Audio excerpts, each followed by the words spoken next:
manajemen resiko ini pentingnya apa? Artinya kita memitigasi ya atau merencanakan sebuah planning ketika sesuatu itu berjalan tidak seperti seharusnya ya. Halo teman-teman, kali ini saya ingin sharing sebuah topik, yaitu adalah terkait manajemen resiko. Yuk kita sharing bareng-bareng. Bahwa kalau kita melihat sebuah pertumbuhan bisnis itu bukan sebuah grafik yang selalu naik ke atas seperti ini teman-teman.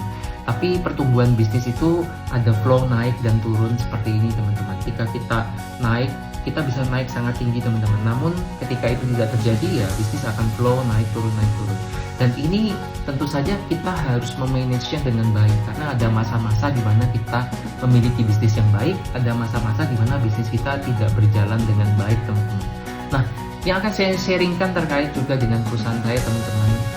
Ada tahun-tahun di mana perusahaan saya memiliki omset yang sangat bagus sekali karena kita mendapatkan proyek-proyek jangka panjang, mendapatkan klien-klien yang internasional ataupun proyek-proyek yang sangat besar. Ya, itu sangat bagus sekali teman-teman. Nah, di masa-masa itu ya cash flow sangat baik, saya sangat nyaman sekali, tidak perlu pusing ya.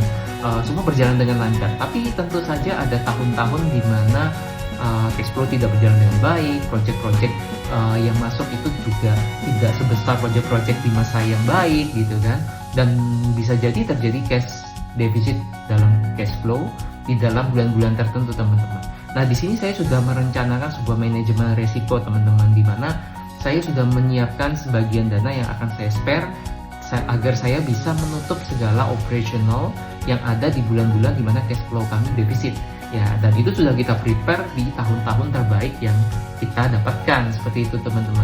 Nah, manajemen resiko ini pentingnya apa? Artinya kita memitigasi ya atau merencanakan sebuah planning ketika sesuatu itu berjalan tidak seperti seharusnya yang kita inginkan teman-teman.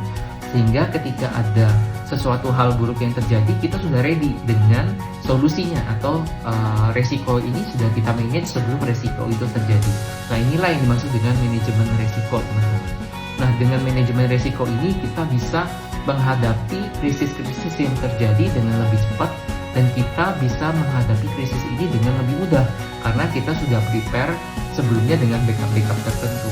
Dan ini juga tidak terkait cash flow teman-teman, bisa juga terkait project ya. Misalnya ketika project saya waktunya sangat tight ya, kalau misalnya saya tidak bisa mencapai deadline tepat waktu, apa yang harus saya lakukan? Nah, dengan misalnya mencari tenaga tambahan atau melakukan lembur atau melakukan apa, kita sudah planning banyak hal, dan itu kita manage resikonya sebelum resiko itu terjadi. Semoga konten kali ini bermanfaat buat teman-teman. Kita akan jumpa lagi di konten berikutnya. Sampai jumpa.